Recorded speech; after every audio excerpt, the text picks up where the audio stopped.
ঈদের ভোরের মিষ্টি সুবাস থেকে রাতের শান্ত চাঁদের আলো পর্যন্ত গ্রামের এই ঈদ ছিল ভালোবাসা, পরিবার আর সুন্দর স্মৃতিতে ভরা। চলুন আমার গ্রামের ঈদের জাদুকরী দিনটি একসাথে দেখি। ঈদের ভোরটা যেন শান্ত এক আশীর্বাদ। সানজিদা বলল, আজকের সকালটা আলাদা। মেহেদি রামা হাতে শুরু হলো নতুন সকাল। সানজিদা বলল, ঈদ মোবারক। ব্রাসের চুলায় ফুটে উঠল ঈদের প্রথম স্বাদ। আম্মু বলল, তাড়াতাড়ি সাহায্য কর। মিষ্টি সুবাসে ভরে উঠল ঘর। সানজিদা বলল, এই গন্ধটা ঈদ। ঈদের নামাজের প্রস্তুতি শুরু হলো। আব্বু বলল, আল্লাহর রহমত চাই। পরিবার মানেই ঈদের আসল আনন্দ। তাকবীরের সুরে ভরে উঠল গ্রাম।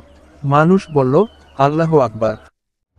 ঈদের প্রথম শান্তি নামাজে ইমাম বলল, আল্লাহ মহান।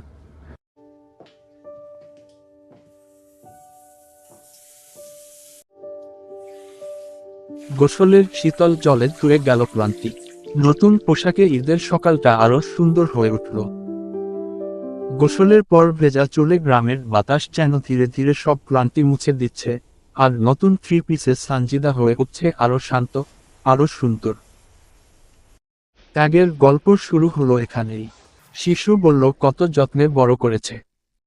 ঈদের সকাল মানেই ত্যাগের মহিমা আর মানুষের একসাথে কাজ করার এক পবিত্র দৃশ্য। কোরবানির প্রস্তুতিতে জেগে উঠল গ্রাম। মাংসের গন্ধে ভরে উঠল দুপুর। আম্মু বলল, আর একটু সময় লাগবে। ভাত ঐতিহ্যের স্বাদ ফুটে উঠল। সানজিদা বলল, এই কাজটা আমার। অপেক্ষার মধ্যেই আনন্দ। আব্বু বলল, কবে খাবো। অবশেষে মিলল ঈদের আসল স্বাদ। সানজিদা বলল, আলহামদুলিল্লাহ।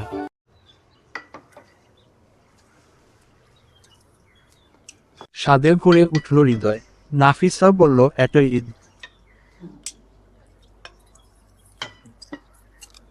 খাবারের পর নীরবতা নামে। সানজিদা বলল, ঘুম আসছে।